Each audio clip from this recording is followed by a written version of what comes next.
Hey guys, welcome back to the channel. Our first story is titled, My husband's family tried to control our finances.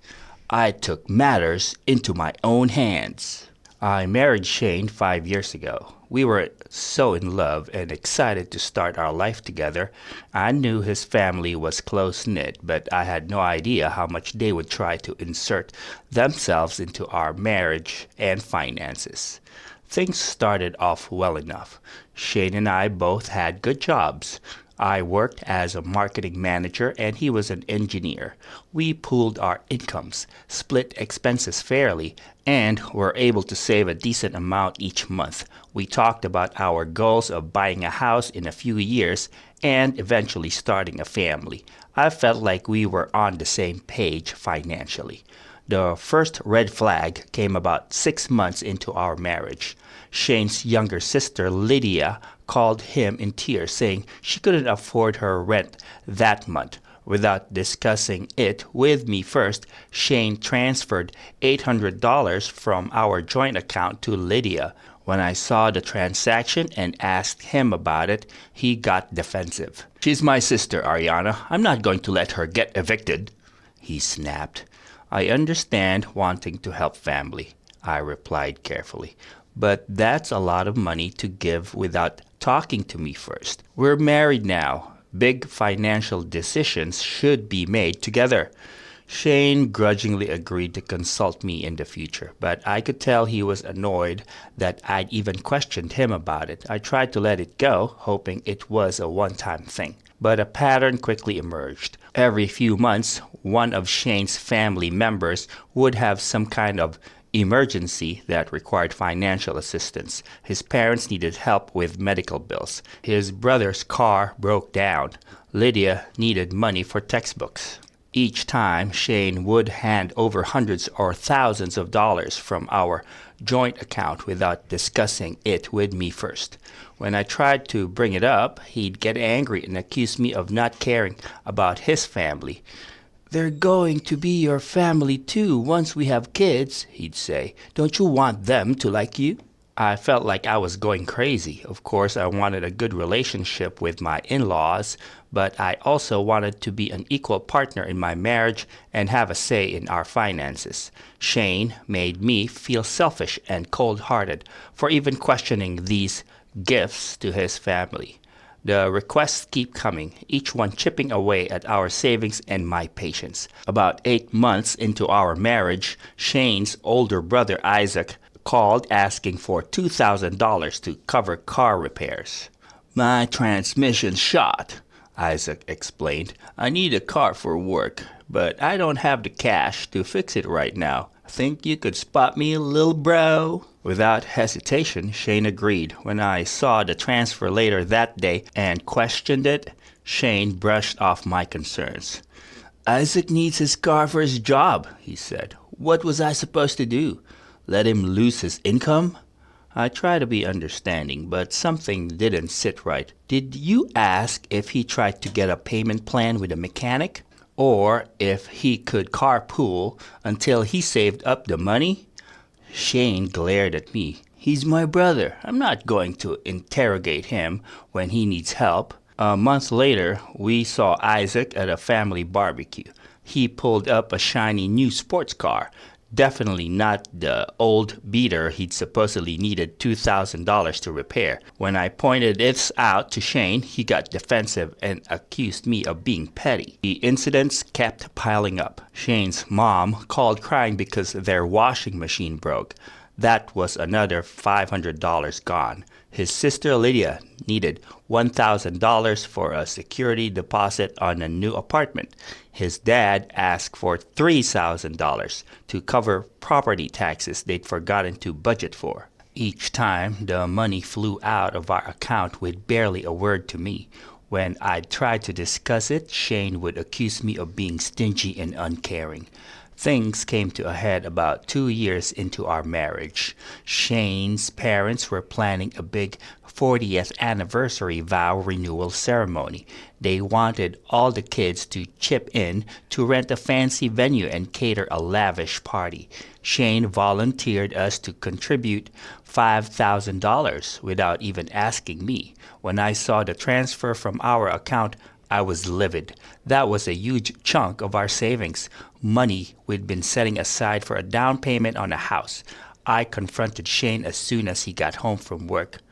"How could you give away $5,000 without even talking to me?" I demanded. "That was our house fund money." Shane rolled his eyes. "It's for my parents' anniversary, Ariana. It's important to them. We can always save more money later." "That's not the point," I said, trying to stay calm. "We're supposed to be partners. You can't just unilaterally decide to give away thousands of dollars, especially from our shared savings." "They're my parents," Shane shot back. "I don't need your permission to help my family." "I'm your family too," I yelled, finally losing my cool. "Or at least I thought I was, but apparently your parents and siblings will always come first, even if it means derailing our goals and dreams." We went back and forth for hours, rehashing every financial gift Shane had given his family over the past 2 years. I was shocked when I added it all up. It came to over $20,000. That was a life-changing amount of money for us as a young couple just starting out. Shane accused me of being selfish and not understanding family loyalty. I accused him of being financially irresponsible and letting his family take advantage of us. We both said hurtful things in the heat of the moment.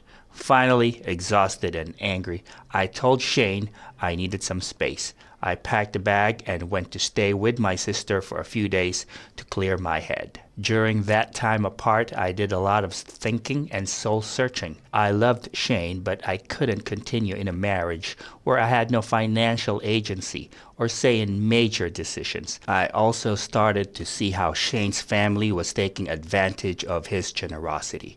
When I returned home, I sat Shane down for a serious talk.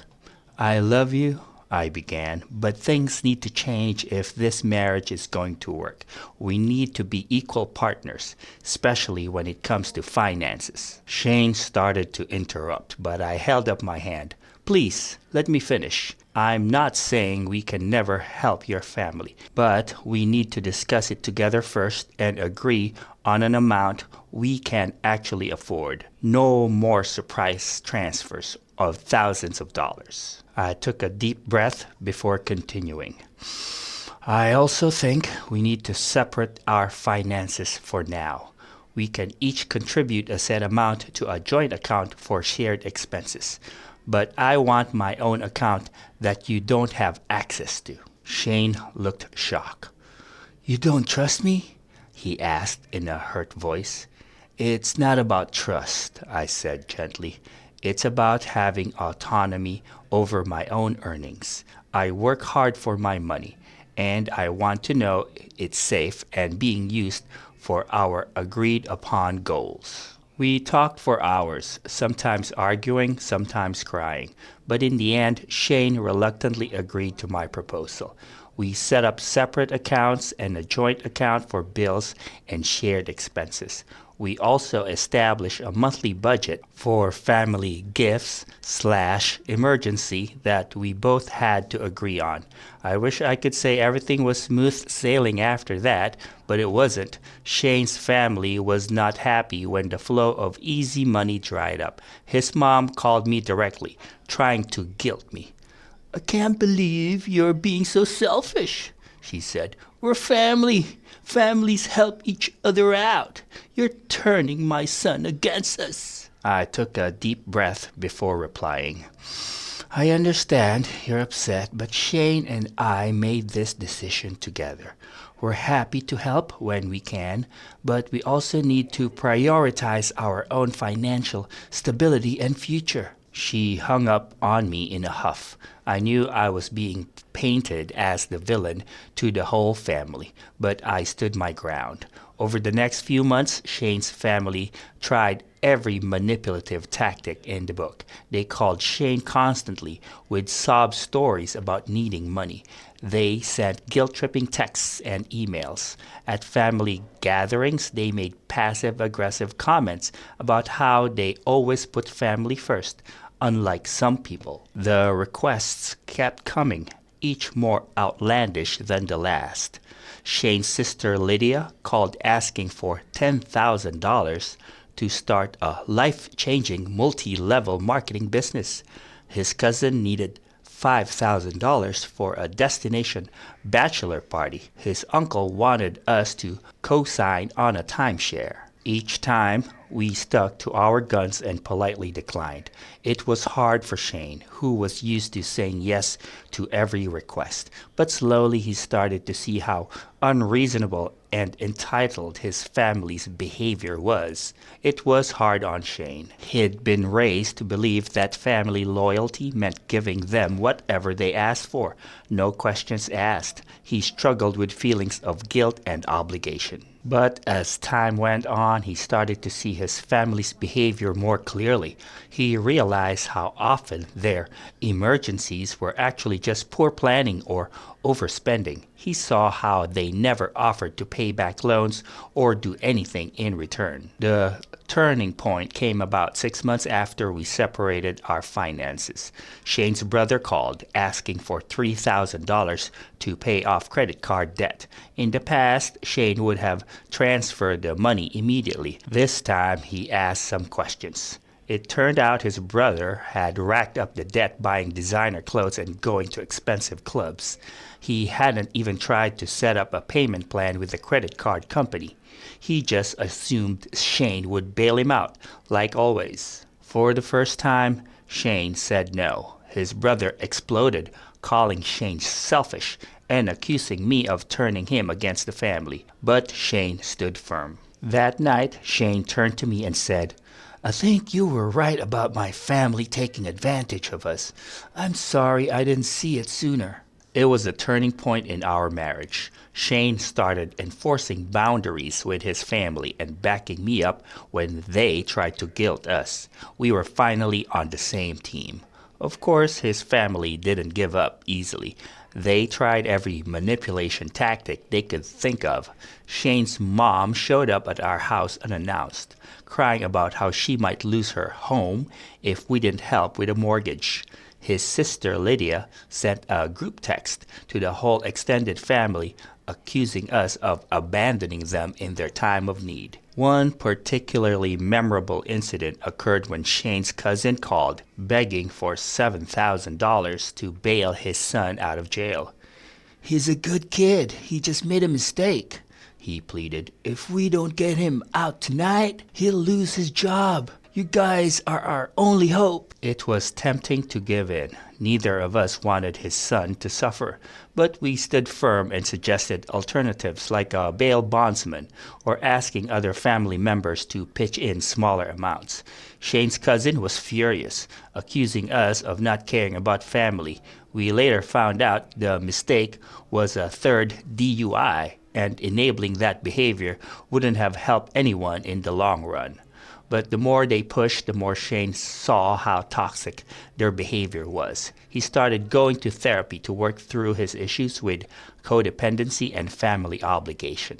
Slowly but surely, we learned to stand up for himself and our marriage. About a year after we separated our finances, we felt ready to start combining them again. But this time we did it as true partners with open communication and shared goals. We set up a budget that allowed for some family giving, but with strict limits that we both agreed to. We also finally felt ready to start house hunting. With our newly responsible financial habits, we'd managed to save up a sizable down payment. It was so rewarding to work towards our dreams together instead of constantly bailing out Shane's family.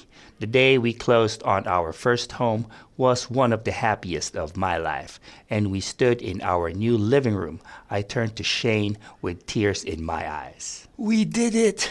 I said, "This is ours." He pulled me close and kissed me.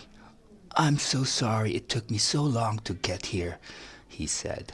"Thank you for not giving up on me." In that moment, I knew we'd be okay. We'd weathered a huge storm in our marriage and come out stronger on the other side. Of course, Shane's family was not happy about our newfound financial independence. They couldn't understand why we'd waste money on a house instead of helping them. His mom made snide comments about how the house was too big for just the two of us, clearly hinting that we should let family members move in. We stood firm in our boundaries. Yes, we'd help in true emergencies if we could, but we weren't going to jeopardize our own financial security anymore.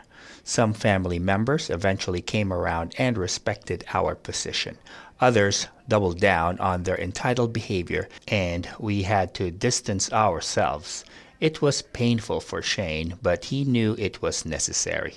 The requests didn't stop entirely, but they became less frequent and more reasonable. Shane's parents asked if we could contribute $100 towards a family reunion. A request we were happy to oblige. His sister needed help moving and asked if we could rent a truck for the day. These kinds of requests, where we could help without compromising our financial stability, felt good to say yes to. About 2 years after buying our house, we welcomed our first child, a beautiful baby girl. Shane's parents immediately started hinting that they should move in with us to help. "We have plenty of room," his mom said, "and think of all the money you'll save on child care." I exchanged a look with Shane, silently communicating. He nodded slightly, letting me take the lead. "We appreciate the offer," I said firmly, "but we're excited to navigate parenthood on our own. We'll definitely have you over to visit lots, though." His mom started to argue, but Shane backed me up. "Mom, Ariana and I are a team. We make these decisions together. Please respect that." She huffed off, clearly annoyed, but I was so proud of Shane for standing his ground. As our daughter grew, we continued to face pressure from his family. They seemed to think that having a baby meant we'd suddenly start giving them money again. Shane's brother even asked us to co-sign on a car loan for him. "Come on, you guys have a house and good jobs," he wheedled. "You can afford to help family out." "No," Shane said simply. "We're not comfortable co-signing loans. We need to focus on providing for our daughter." His brother stormed off, muttering about how we changed. Shane just shrugged it off. "We have changed," he told me later, "for the better." It wasn't always easy. There were still times when Shane felt guilty or I felt frustrated. But we'd learned to communicate openly and work through issues as a team. Our marriage was stronger than ever. The requests kept coming, though less frequently. Shane's parents hinted that they deserved an all-expenses-paid vacation for their 45th anniversary since we hadn't contributed as much to their 40th as they'd hoped. His sister asked us to be guarantors on a lease for a luxury apartment she couldn't really afford. We even got a guilt-tripping email from a distant cousin asking why we hadn't contributed to his GoFundMe for a life-saving surgery, which turned out to be elective plastic surgery. Each time we stood firm in our boundaries. We offered emotional support, suggestions for budgeting or financial counseling, and occasional small gestures of financial help when we could truly afford it. But we no longer allowed ourselves to be the family ATM. Now, 5 years after separating our finances, our life looks very different. We have a beautiful home, a thriving marriage, and an adorable toddler. We're expecting our second child and feeling financially secure. Shane's relationship with his family is more distant but healthier. The ones who couldn't respect our boundaries aren't a big part of our lives anymore, but the family members who came around get to be involved as loving grandparents, aunts, and uncles to our daughter. Sometimes I look back on those early days of our marriage and marvel at how far we've come. Taking control of our finances was scary, but it saved our relationship. By standing up for myself and our shared goals, I helped Shane break free from toxic family patterns. I'm proud of us for doing the hard work to build a strong foundation for our family. Our children will grow up in a home with healthy financial habits and strong boundaries. That's worth more than any amount of money we could have given to Shane's family. If you're in a similar situation, I encourage you to advocate for yourself. You deserve to have a say in your shared finances. It might be uncomfortable in the short term, but protecting your financial future is so important. With open communication and firm boundaries, you can build the life you want, not the one others try to impose on you. Don't let yourself be stepped on because it's not just you you're risking, it's your marriage if that applies. Remember, true family supports your growth and respects your boundaries. Anyone who tries to guilt you into compromising your financial stability doesn't have your best interests at heart. It's okay to say no, even to family.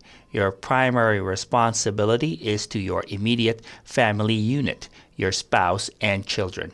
Today, Shane and I are stronger than ever. We make financial decisions together, always considering the impact on our family's future. We've built a savings cushion, are investing for retirement, and have started college funds for our children. Most importantly, we're modeling healthy financial behavior for our daughter and her soon-to-be sibling. They'll grow up understanding the importance of budgeting, saving, and setting boundaries. That's a legacy far more valuable than any amount of money we could have given to entitled family members.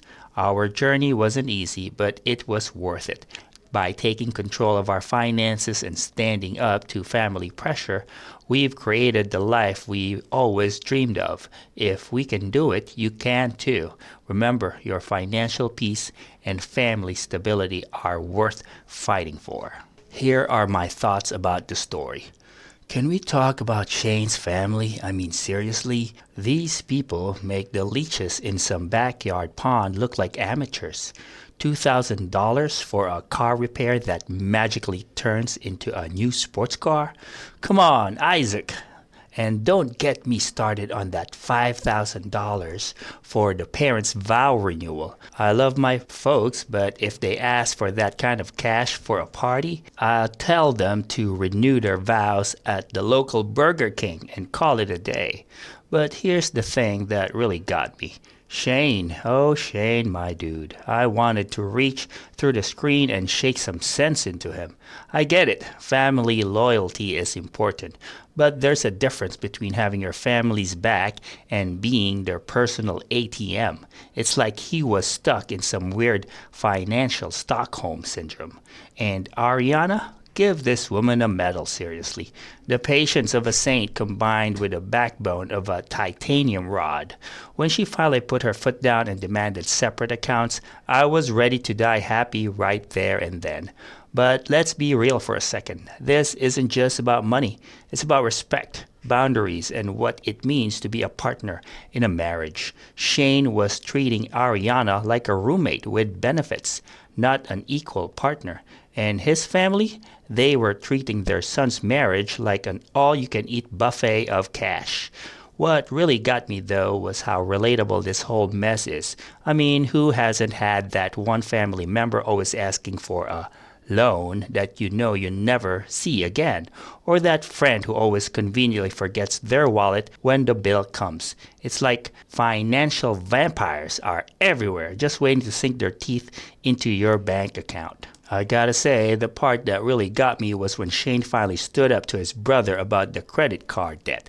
That's the moment I knew they were gonna make it. It's one thing to agree with your spouse in private, but standing up to family, that takes guts, people. And can we talk about the audacity of Shane's mom suggesting they move in after the baby was born? I mean, I love a good multi-generational household, but something tells me grandma's version would have involved a lot more lending money to the rest of the family. But you know what? At the end of the day, this story gives me hope. It shows that it's never too late to change toxic patterns, to stand up for yourself, and to build the life you want. Ariana and Shane went from financial chaos to homeowners with a kid and another on the way. That's not just a happy ending. That's a whole new beginning. So, to all you viewers out there dealing with your own financial vampires, remember Ariana and Shane. Set those boundaries. Have those tough conversations. And for the love of all that is holy, don't give your brother-in-law $2,000 for a car repair unless you're prepared to see him roll up in a new sports car at the next family barbecue. And now, guys, we will move on to the second story of the video. Please like the video if you have enjoyed it so far. The story starts like this. My wife tricked me into having kids. I took legal action. I never wanted kids. I made that clear from the very beginning of my relationship with Harper. We had a conversation on our third date. I told her I enjoyed my life as it was and had no desire to be a father. She said she felt the same way about motherhood. It seemed like we were on the same page, not just about our future, but about each other. Fast forward 5 years, Harper and I had been married for 3 years. We both had successful careers that we loved. We traveled frequently, spent weekends trying new restaurants and bars, and generally enjoyed our child-free lifestyle. Then everything changed. It started when Harper began acting strangely. She seemed distracted and emotional, not her usual upbeat self. At first, I chalked it up to stress at work, but after a few weeks, I started to worry.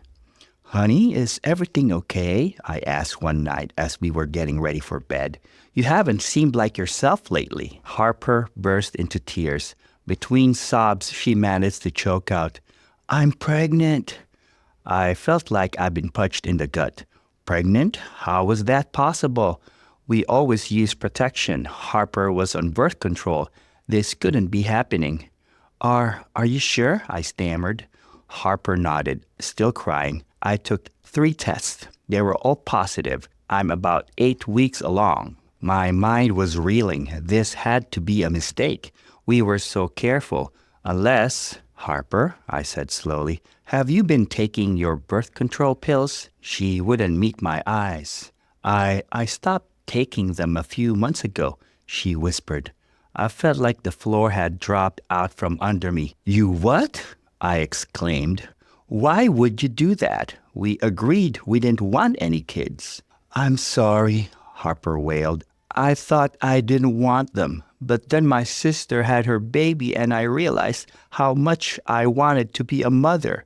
I was afraid if I told you you'd leave me. So I just stopped taking the pills. I thought maybe if it happened naturally, you'd come around to the idea." I couldn't believe what I was hearing. The woman I loved, who I trusted completely, had betrayed me in the worst way possible. She'd made a unilateral decision to completely change both our lives without my knowledge or consent. "How could you do this to me?" I asked, my voice shaking with anger and hurt. "You lied to me for months. You tricked me into creating a child I never wanted. Do you have any idea how fucked up that is?" "I'm sorry," Harper sobbed. "I know it was wrong. I love you so much. I thought once the baby was here, you'd fall in love with it and everything would be okay." I shook my head in disbelief. "That's not how this works, Harper. You can't force someone into parenthood against their will and expect it to magically work out. I need some air." I grabbed my keys and stormed out of the house, ignoring Harper's pleas for me to stay and talk. I drove aimlessly for hours, my mind racing. How could this be happening? What was I going to do? The next few days were a blur. Harper and I barely spoke. She tried several times to talk to me about the pregnancy, but I shut down every time. I was still too angry and hurt to have a rational conversation. After about a week, I knew I needed to figure out my next steps. As much as it killed me, I couldn't see a way to stay in this marriage. The trust was irreparably broken, and I still didn't want to be a father. I made an appointment with a lawyer to understand my options. The consultation was eye-opening. "I'm so sorry you're in this situation," the lawyer, a well-practiced older woman, said after I explained everything. "What your wife did is reproductive coercion. It's a form of abuse, even though it's not widely recognized as such." I nodded, feeling validated hearing someone else call it what it was: abuse. "Unfortunately, the law hasn't quite caught up in this area," she continued. "While what she did was ethically wrong, legally you don't have many options. Once a child is conceived, regardless of the circumstances, both biological parents are considered equally responsible." My heart sank. "So you're saying I'm on the hook for this kid no matter what?" My new lawyer gave me a sympathetic look.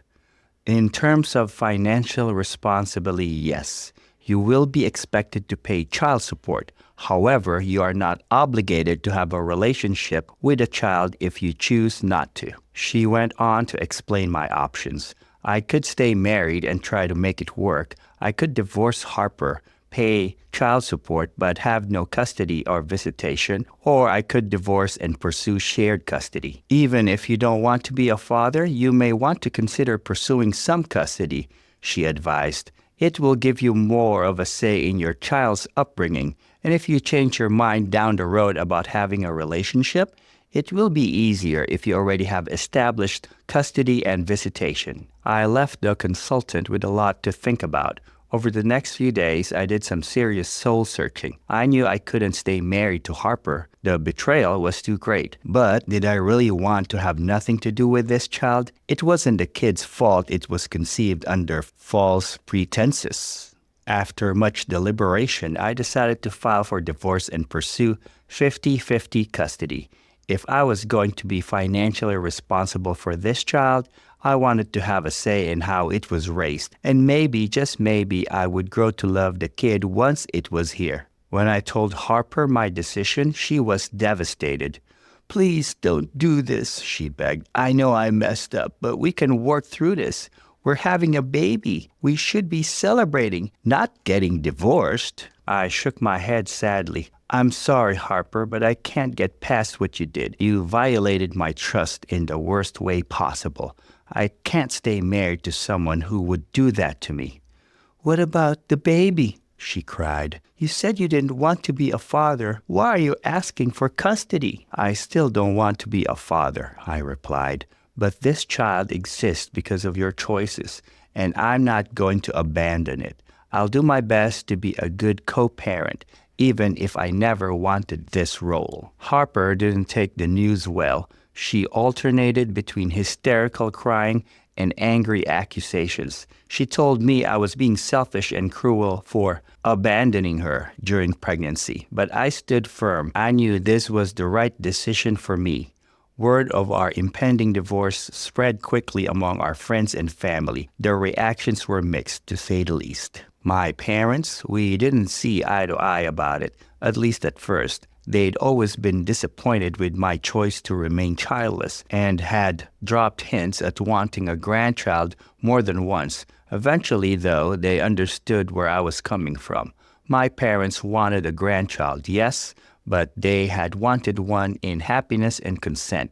They were furious at Harper for her deception and proud of me for stepping up to co-parent despite the circumstances.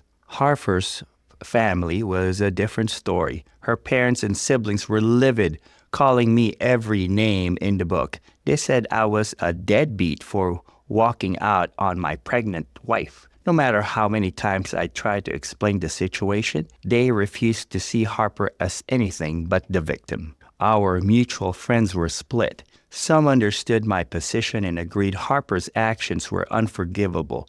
Others thought I was overreacting and should try to work things out for the sake of the baby. The most hurtful reaction came from my best friend, who I'd known longer than I'd known Harper. I thought for sure he'd have my back, but when I told him what happened, his response floored me. "Dude, I get that you're upset, but you can't bail on your wife and kid," he said. "Man up and make it work." I was stunned. Make it work? She lied to me for months and tricked me into having a kid I never wanted. How am I supposed to get over that? He shrugged. People change their minds about kids all the time. Yeah, she went about it the wrong way, but the end result is the same. You're gonna be a dad. Might as well embrace it. I couldn't believe what I was hearing. So, you think it's okay for someone to make a unilateral decision to create a human being without their partner's consent? You don't see anything wrong with that?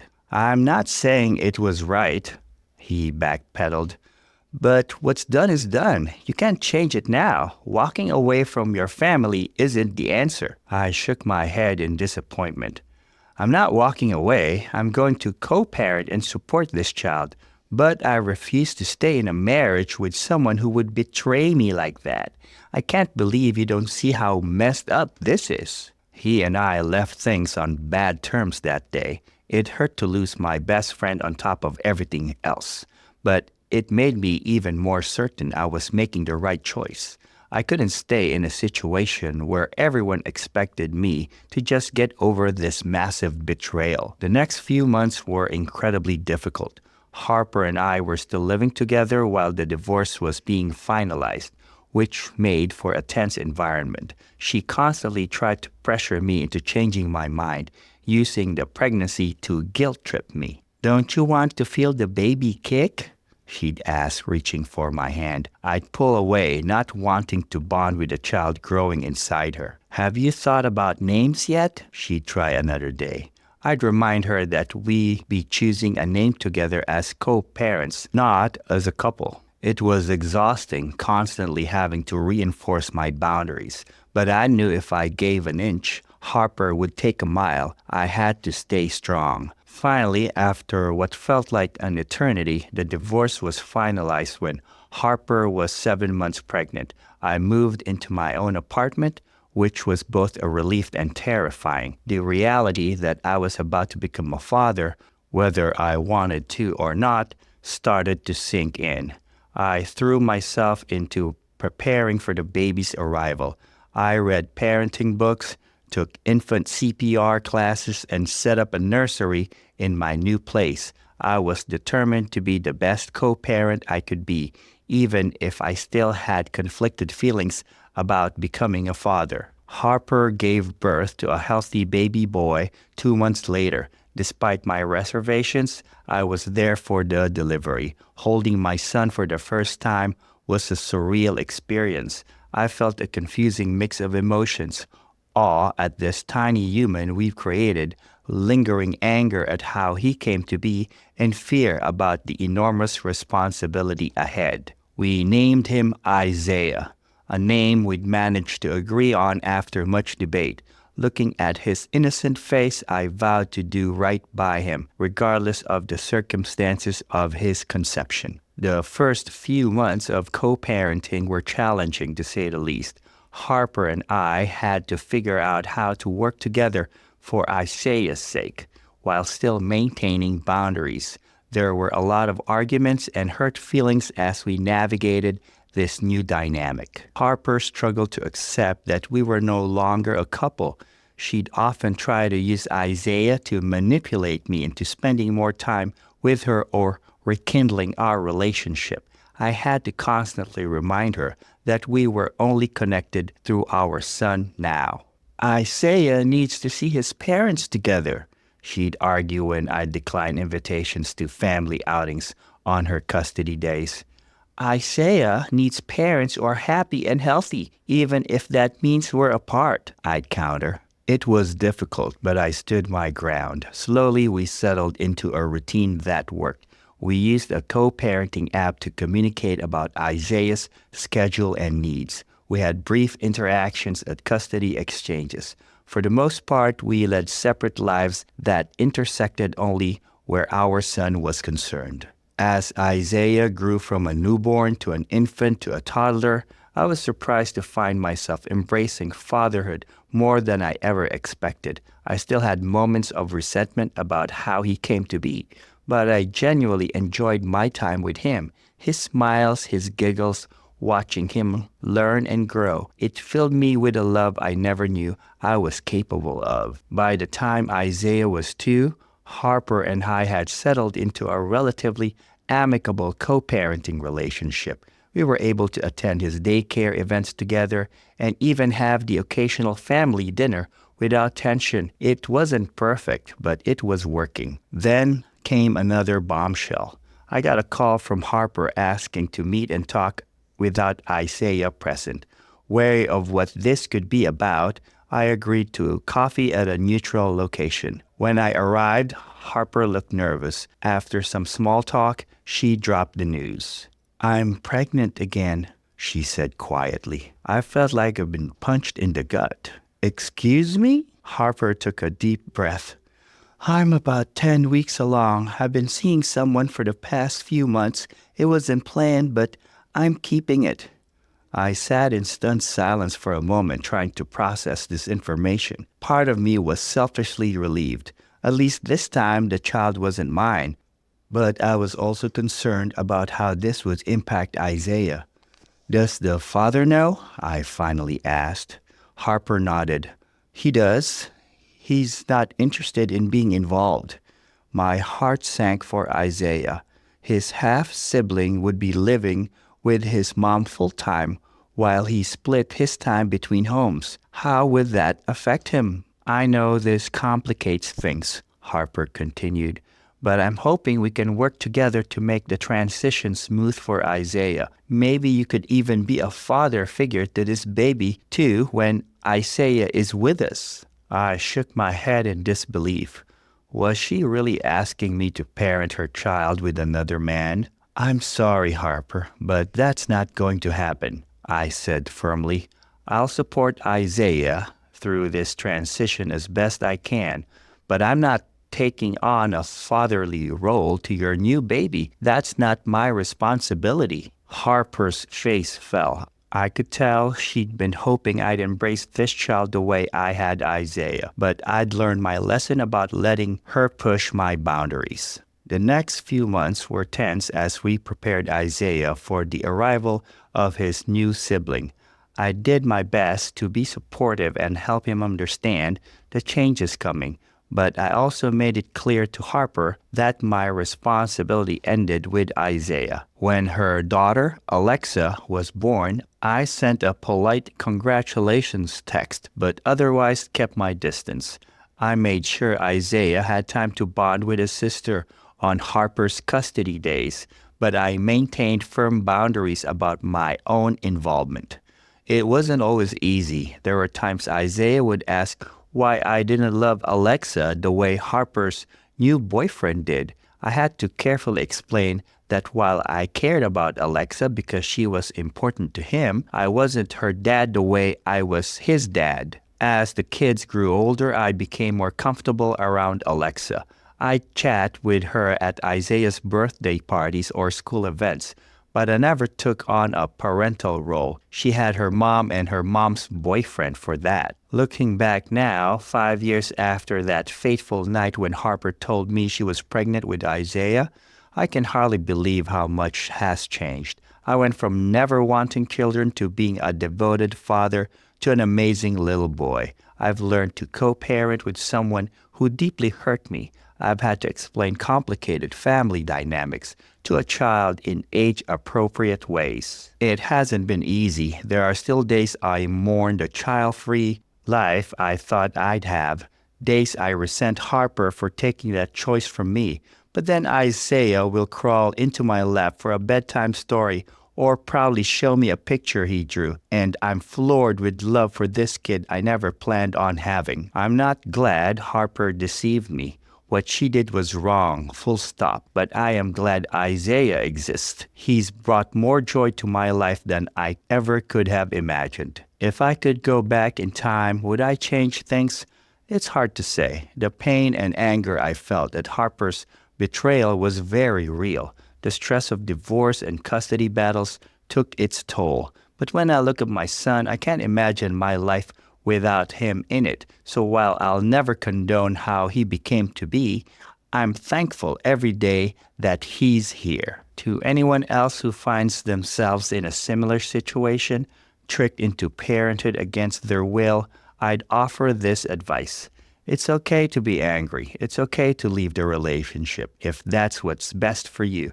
But don't take that anger out on the child. They're innocent in all this. If you decide to be involved in your kid's life, commit to it fully. Put in the work to be the best parent you can be, even if it's a role you never wanted. Let go of resentment and focus on the joy your child can bring.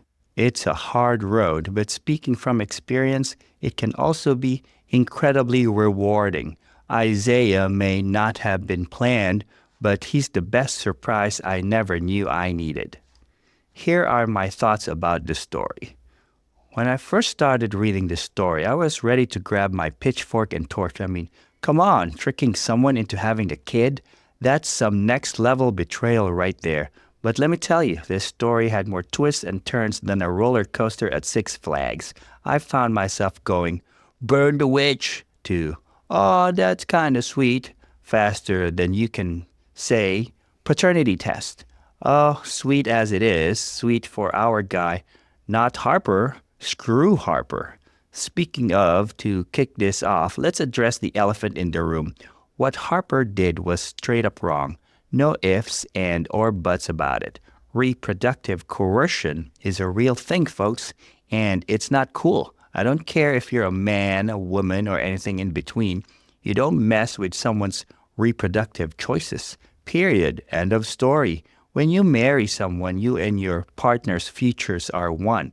And that means you make decisions as one. Not by yourself, not by your partner's self, but together as one unit. But here's where it gets interesting. Our guy here, let's call him Mr. Reluctant Dad, he could have easily just noped out of there, paid his child support and been like, see ya, wouldn't wanna be ya. And honestly, I wouldn't have blamed him for it too much, but he didn't. He stepped up to the plate, even though he never wanted to play ball in the first place. And that, my friends, is what we call character development. This dude went from, I don't want kids, to, I'm gonna be the best damn co-parent I can be, faster than you can say diaper duty. Now, let's talk about the friends and family in this story. Can we just take a moment to appreciate how raw their reactions were? The best friend? Dude, I wanted to reach through my screen and slap some sense into that guy. Man up and make it work? Seriously? That's some toxic masculinity BS right there. At least his parents got the message right. But hey, it just goes to show how complicated these situations can be. People have all these preconceived notions about family and parenthood, and they'll try to force those ideas on you even when the situation is all kinds of messed up. And Harper, oh boy, I gotta give her credit for one thing. She's persistent, trying to rope Mr. Reluctant Dad into being a father figure for her second kid. That's some Olympic-level mental gymnastics right there. But here's the thing that really got me about this story. It's messy, it's complicated, and it doesn't have a neat and tidy ending. Just like real life, our guy doesn't magically forgive Harper and ride off into the sunset. He doesn't become dad of the year overnight, but he does his best. He learns, he grows, and he ends up finding joy in a situation he never asked for. And that last bit about being thankful for his son, even though he still doesn't agree with how he came to be, that hit me right in the feels, not gonna lie. It's like life doesn't always go the way we plan, but sometimes the detours lead us to some pretty amazing places. So what's the takeaway here? I guess it's that life is messy, people are complicated, and sometimes the right thing to do isn't always the easy thing. It's about making the best of a bad situation, standing up for yourself while still taking responsibility, and being open to finding happiness in unexpected places. And for all you folks out there thinking about having kids, for the love of all that is holy, have an honest conversation with your partner first. Don't be a harper. Nobody likes a harper. Anyways, guys, I hope you enjoyed the video. Please like and subscribe, and I'll see you again tomorrow.